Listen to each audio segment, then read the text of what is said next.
প্রথমে তোমাদেরকে বলি প্রি শব্দের অর্থ। প্রি শব্দের অর্থ হচ্ছে আগে। হ্যাঁ, প্রি মানে কি আগে। আর পজিশন, POSITION, পজিশন শব্দের অর্থ হচ্ছে অবস্থান। এবার বলতে পারো স্যার অবস্থান শব্দটা খুব কঠিন শব্দ, আমাকে অবস্থান ব্যাপারটা বুঝিয়ে দিন। অবস্থান মানে ধরো তুমি এই যে একটা তোমার এটা বেড, হ্যাঁ এই যে এটা তোমার ধরো এটা একটা বেড, বেড মানে তোমার বিছানা। এই বিছানার উপরে এখানে তুমি এখানে ধরো দাঁড়িয়ে আছো বা শুয়ে আছো। আমি তো খুব সুন্দর আঁকি, ধরো দারুণ আঁকি। লিওনার্দো দা ভিঞ্চি হচ্ছে আমার স্টুডেন্ট। হ্যাঁ, তো দেখে নাও, একটু ইয়ার্কি ঠাট্টা করো না, আমি সুন্দর আঁকি, আমি সুন্দর এঁকেও গেছি। হ্যাঁ, আমি খুব গর্ব অনুভব করি। এই যে তাহলে বিছানার উপরে তুমি যে দাঁড়িয়ে আছো, তুমি যে শুয়ে আছো, তাহলে বিছানার সঙ্গে তোমার যে পজিশন, তোমার অবস্থাটা কি, যেই ওয়ার্ডটার মাধ্যমে এই অবস্থাটা বলা হয় সেটাকে পজিশন। তো তুমি আছো বিছানার অন। এই স্যার অন লিখে দিলেন হুট করে, আমি তো স্যার ব্যাপারগুলো কিছু জানি না, ছবি দিয়ে একটু যদি বলেন তাহলে খুব ভালো হয়। দেখো এই বইটাতে খুব সুন্দর দেওয়া আছে, তাই আমি আর আঁকলাম না, ঠিক আছে, কারণ আমার আঁকা দেখে পরে তোমরা অজ্ঞান হয়ে যেতে পারো। দেখো কোন ক্ষেত্রে অন প্রিপোজিশনটা আমরা বসাবো সেটা আমরা দেখে নাও। যদি কোনো জিনিসের উপরেই ঠিক কোনো জিনিস থাকে এবং সেটা যদি অ্যাটাচ থাকে, অ্যাটাচ মানে যদি স্পর্শ বা টাচ যদি থাকে, যেমন এই বইটার উপর আমি আমার হাতটা দিয়ে রেখেছি, তাহলে বইটার উপরে আমি হাতটা দিয়ে রেখেছি, এটাকে অন বলা হয়। এটা যে অ্যাটাচ আছে, অ্যাটাচ মানে কি টাচ আছে, টাচ মানে কি স্পর্শ আছে, ঠিক আছে। মানে গোদা বাংলায় বলতে গেলে আমি বইটাকে ছুঁয়ে আসি, ঠিক আছে, তাহলে সেই ক্ষেত্রে অ্যাকচুয়ালি অন ইউজ করা হয়। এবার মেঝে, এটা মেঝের উপরে তুমি এখানে বসে আছো, তাহলে এক্ষেত্রে অন হবে, ঠিক আছে। So I am standing on the floor, ঠিক আছে, I am sitting on the floor, floor মানে হচ্ছে মেঝে, I am sleeping on the floor. এবার বুঝতে অসুবিধা, তাহলে কোনো কিছুর উপরে যদি কোনো কিছু থাকে, যদি অ্যাটাচ বা টাচ যদি বোঝানো হয়, তাহলে সেক্ষেত্রে এটা ক্ষেত্রে অন হয়। এবার আমরা নেক্সট প্রিপোজিশন সম্পর্কে ডিসকাস করব, কোন ক্ষেত্রে ইন হয় সেটা দেখে নাও। এটা একটা ভুল জিনিস দেওয়া আছে বইটাতে, সেটা আমি কারেকশন করে দিচ্ছি। দেখো কোনো একটা পাখি, কোনো কিছুর মধ্যে যদি কোনো কিছু থাকে তাহলে সেক্ষেত্রে ইন ইউজ করা হয়, আর কোন ক্ষেত্রে ইনটু ইউজ করতে হয় সেটাও আমরা একটু দেখে নেবো। দেখে এবার পাখিটা যদি খাঁচার মধ্যে ঢোকে, এই জায়গা থেকে যদি খাঁচার মধ্যে ঢোকে, ঠিক আছে, the bird entered into the cage. In মানে হচ্ছে মধ্যে, আর টু মানে হচ্ছে দিকে, বুঝতে পেরেছো? মানে মধ্যে যদি বাইরে থেকে যদি খাঁচার মধ্যে যায় পাখিটা, তাহলে সেক্ষেত্রে আমরা কিন্তু ইনটু ইউজ করবো। নেক্সট প্রিপোজিশন আমরা বলছি অ্যাবাব। কোন ক্ষেত্রে অ্যাবাব ইউজ করি সেটা একটু দেখে নাও। এই যে বাচ্চা মেয়েটা রয়েছে, বাচ্চা মেয়েটার উপরে মানে অ্যাকচুয়ালি কোন ক্ষেত্রে অন হয়, কোন ক্ষেত্রে ওভার হয়, কোন ক্ষেত্রে অ্যাবাব হয়, তিনটে একসঙ্গে দিলে খুব ভালো হতো, ছাত্রছাত্রীরা বুঝতে পারতো। দেখো আবারও প্রথম থেকে বলছি, অন মানে কোনো কিছুর ওপরে যদি কোনো কিছু থাকে তাহলে সেক্ষেত্রে অন। আর ওভার মানে কি, ধরো তুমি এখানে দাঁড়িয়ে আছো, আমি ওভার সম্পর্কে ডিসকাস করছি, ঠিক আছে। ওভারটা কোথায়, তুমি এখানে দাঁড়িয়ে আছো, তোমার উপরে এই মাথা থেকে একটা সিলিং ফ্যান রয়েছে, তোমার মাথার উপরে একটা সিলিং ফ্যান রয়েছে, ঠিক আছে, এই যে সিলিং ফ্যান রয়েছে, তাহলে সেক্ষেত্রে তুমি ওইটা ওভার ইউজ করো। Ceiling fan is over. Over মানে কি, ওভার মানে উপরে, অন মানে উপরে, কিন্তু অন মানে টাচ থাকতে হবে, আর ওভার মানে কি টাচ না থাকলেও চলবে, কিন্তু সেখানে যেন আমাদের নাগাল থাকে। আমরা নিশ্চয়ই সিলিং ফ্যানটা হাতে দিয়ে ছুতে পারি, কি হয়েছে, আমি তো ছুতে পারি না, আমার তো সে মাথার উপরে অনেক উপরে আছে। আরে ভাই, একটা যদি মই লাগিয়ে নাও, তাহলে ইজিলি ফ্যানটাকে ছুতে বা স্পর্শ করতে পারবে, তাহলে সেক্ষেত্রে আমরা অ্যাকচুয়ালি ওভার ইউজ করবো। আর অ্যাবাব কোথায়, অ্যাবাব হচ্ছে বহু উঁচুতে, মানে এখানে মেয়েটা রয়েছে এই উঁচুতে, এই ধরো এই উঁচুতে, উপরে একদম বহু উঁচুতে মেঘ রয়েছে, কি রয়েছে বলো, মেঘ রয়েছে, প্রচুর উঁচু, বহু উঁচুতে মেঘ রয়েছে। এই ক্ষেত্রে এটাকে অ্যাবাব ইউজ করতে হবে। অন মানে উপরে টাচ থাকলে, ওভার মানে উপরে কিছুটা উপরে, যেখানে টাচের আমরা আসছি না, কিন্তু আমরা সেটাকে কি করতে পারবো, নাগালের মধ্যে আমরা রিচ, সেটা আমরা পৌঁছতে পারবো। আর অ্যাবাব হচ্ছে বহু উঁচুতে, যেখানে আমাদের নাগাল টাগাল নেই, যেখানে আমরা কি করতে পারবো না, পৌঁছে পাবো। এবার এখানে অনেকে প্রশ্ন বলবে, এই স্যার আমি স্যার হেলিকপ্টার নিয়ে চলে যাবো, নিয়ে মেঘের উপর দিয়ে উড়ে নিয়ে চলে আসবো, জেট প্লেন আছে আমার, প্রাইভেট জেট, তো সেই সমস্ত আতেলদের কথা আলাদা গল্প। নেক্সট দেখো কোন ক্ষেত্রে ওভার হয় সেটা আমরা দেখবো।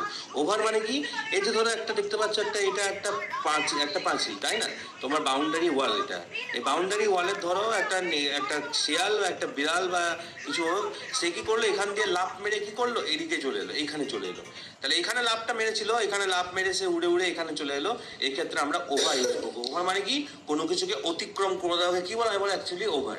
আমরা ক্রিকেটে বলি না 1 ওভার হয়ে গেছে, 1 ওভারে কটা বল থাকে, 1 ওভারে 6টা বল থাকে, 2 ওভারে কটা বল থাকে, 2 ওভারে 12টা বল থাকে, মানে একটা মানে 12টা বল হয়ে গেছে বলে 1 ওভার হয়ে গেছে। ওভার মানে কি, অতিক্রান্ত হয়ে গেছে। কিন্তু এতদিন ধরে আমরা জানতাম না, আমরা জানতাম ওভার মানে ওভার, কিন্তু আজকে আমরা জানলাম যে ওভার মানে হচ্ছে কোনো কিছু অতিক্রম হয়ে যাওয়াকে কি বলা হয় বলো, ওভার বলা হয়। এক্ষেত্রে আরেকটা ওয়ার্ডও আসে, আমরা ডে টু ডে লাইফে বলি যে আমি ওই বাজে সিচুয়েশনটা ওভারকাম করে চলে গেছি। ওভারকাম মানে কি, ওটাকে পেরিয়ে চলে এসেছি। বুঝতে পেরেছো তো কি? আরে তুই ওভারকাম করতে পারছিস না, মানে তুই এই বাজে সিচুয়েশন থেকে বেরিয়ে আসতে পারছিস না, মানে তুই এরকম করে ঝাঁপ মারতে পারছিস না, তো ঝাঁপটা মেরে দিতে হবে, ঠিক আছে? তারপর শান্তিটা পাওয়া যাবে। নেক্সট দেখো, নেক্সট আমরা যে প্রিপোজিশনের সম্পর্কে ডিসকাস করবো সেটা হচ্ছে অ্যাট। অ্যাট মানে হচ্ছে তে। দেখো তোমার দিকে যদি কেউ এরকম করে তাকিয়ে থাকে, তোমার দিকে এরকম করে কেউ যদি তাকিয়ে থাকে, স্যার কি করছেন স্যার, বিশাল ভয় লাগছে তো। তোমার দিকে যদি কেউ তাকিয়ে থাকে তাহলে সেক্ষেত্রে at, he is looking at me, he is looking at me. এবার কোনো কিছুর দিকে কোনো কিছুতে অ্যাট মানে অ্যাকচুয়ালি সম্ভবত অ্যাট মানে হচ্ছে তে, ঠিক আছে? ওভার মানে হচ্ছে অতিক্রান্ত, অ্যাবাব মানে হচ্ছে কোনো কিছুর মানে ওপর ধরাছোঁয়ার বাইরে, ইন মানে হচ্ছে মধ্যে, অন মানে হচ্ছে ওপরে টাচ থাকলে, এগুলো মানেগুলো জানতে হবে, ঠিক আছে? আমার খুব সমস্যা হতো ছোটবেলাতেই মানেগুলো সম্পর্কে জানতাম না, তাই বুঝতে খুব অসুবিধা হতো। তো বাংলা এগুলো বলে দিচ্ছি, যারা যারা একটু পড়াশোনা সম্পর্কে অবগত তারা তারা পেন পেন্সিল নিয়ে বসে যাও এবং এগুলো খাতায় লিখতে লেগে যাও, জীবনে ভুলবে না, গ্যারেন্টেড, 100% গ্যারেন্টি দিয়ে বলছি। হ্যাঁ, নাহলে পড়ানোই বন্ধ করবে যদি ভুলে যাবে, কিছুটাই ভুলবে না, যদি মাথা থাকে তো ভুলবে না। তাহলে তে মানে কি, অ্যাট মানে হচ্ছে তে, বুঝতে পেরেছো?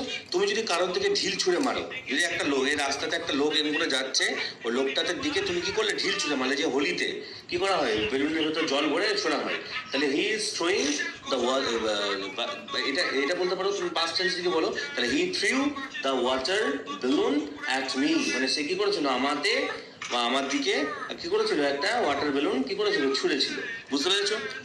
তাই এটা তে মানে হচ্ছে দিকে। এবার কাউকে গুলি করে দেওয়াকে কি বলা হয়, সেক্ষেত্রেও অ্যাট ইউজ করা যেতে পারে।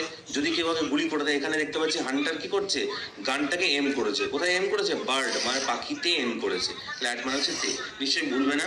টু মানে কি, টু মানে হচ্ছে দিকে বা ডাইরেকশন যদি বোঝানো হয় তাহলে সেক্ষেত্রে টু। দিকে, দিক মানে বুঝতে পেরেছো, এই যে আমরা ডাইরেকশন বোঝানো হচ্ছে, মানে আমি কথাটা বলছি কোন দিকে, আমি যাচ্ছি কোন দিকে, আমি আসছি কোন দিকে, এই যে দিক, দিক বোঝাতে গেলে টু ইউজ করতে হয়। যেমন দেখতে পাচ্ছ, the student is going to the school, তাহলে স্টুডেন্ট বা বাচ্চা বা ছেলে, আমি বলতে পারি এখানে স্টুডেন্ট না লিখে এখানে স্টুডেন্টস লেখা হতো, students are going to the school, মানে ছাত্র ছাত্রীরা কি করছে, স্কুলের দিকে যাচ্ছে। বুঝতে পেরেছো, মানে স্কুলে যাচ্ছে।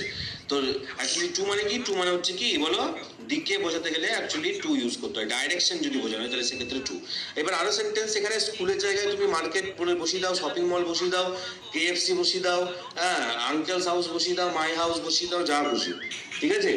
যা খুশি হতে পারে, কেবল নাউনটা চেঞ্জ করে দাও, তাহলে চেঞ্জ হয়ে যাবে। তাহলে he is going to the vegetable market, he is going to the station, he is going to the bus stand, he is going to his uncle's house। এরকম প্রচুর সেন্টেন্স বলতে পারো। নেক্সট দেখো, একটা ওয়ার্ডে আসছি আমরা, প্রিপোজিশন আন্ডার। আন্ডার মানে কি, কোনো কিছু নিচেই যদি কোনো কিছু থাকে তাহলে সেক্ষেত্রে আন্ডার বলা যেতে পারে। যেমন কি দেখতে পাচ্ছ এখানে একটা কুকুর, ছোট্ট মতন একটা কুকুর ছানা রয়েছে, তাই না? কতটা দেখতে পাচ্ছ, ছোট্ট মতন একটা কুকুর ছানা রয়েছে, সেই কুকুর ছানাটা কি হচ্ছে, টেবিলের ঠিক নিচেই রয়েছে। তাহলে কোনো কিছু ঠিক নিচেই যদি কোনো কিছু ভার্টিক্যালি নিচে যদি থাকে তাহলে সেক্ষেত্রে কি বলা হবে, অ্যাকচুয়ালি আন্ডার। যেমন ইঁদুরটা তো কি আছে, ইঁদুরটা টেবিলে বা আলমিরার ঠিক নিচে আছে, the mouse is under the almirah, the mouse is under the cupboard, এটা বলতে পারো তুমি, তাই না? বেশ, কোনো কিছু নিচে যদি কোনো কিছু থাকে তাহলে সেক্ষেত্রে আন্ডার। যেমন দেখতে পাচ্ছি the dog is under the table, তাহলে আশা করি এই অবধি তোমরা বুঝতে পেরেছো, তাই না? আচ্ছা, বেশ কিছু প্রিপোজিশন সম্পর্কে আমরা ডিসকাস করেছি। পরবর্তী প্রিপোজিশনগুলো সবার প্রথমে পেতে অবশ্যই আমাদের ফেসবুক পেজ মাই ইংলিশ গুরুজি এবং আমাদের ইউটিউব চ্যানেল মাই ইংলিশ গুরুজিকে অবশ্যই ফলো এবং সাবস্ক্রাইব করে দাও। আমাদের এই ফেসবুক পেজ ইন্দ্রনীল চ্যাটার্জিকে অবশ্যই ফলো এবং সাবস্ক্রাইব করে দাও, যাতে করে পরবর্তী ভিডিওগুলি সবার প্রথমে তুমি পেয়ে যাবে। এরকম ছবি এঁকে এঁকে জিনিসগুলো তাড়াতাড়ি তোমার মাথায় ঢুকবে। আরও প্রচুর প্রিপোজিশন সম্পর্কে ডিসকাস করবো, যেগুলো এরকম ছবি এঁকে এঁকেই দেওয়া আছে। সবাই ভালো থাকো, দেখা যায় তোমাদের সঙ্গে পরের ভিডিও, এবং ভিডিওটি শেয়ার করে দাও ভাই, অপরকে দেখার সুযোগ করে দাও, কারণ অনেকেই জানে না প্রিপোজিশন।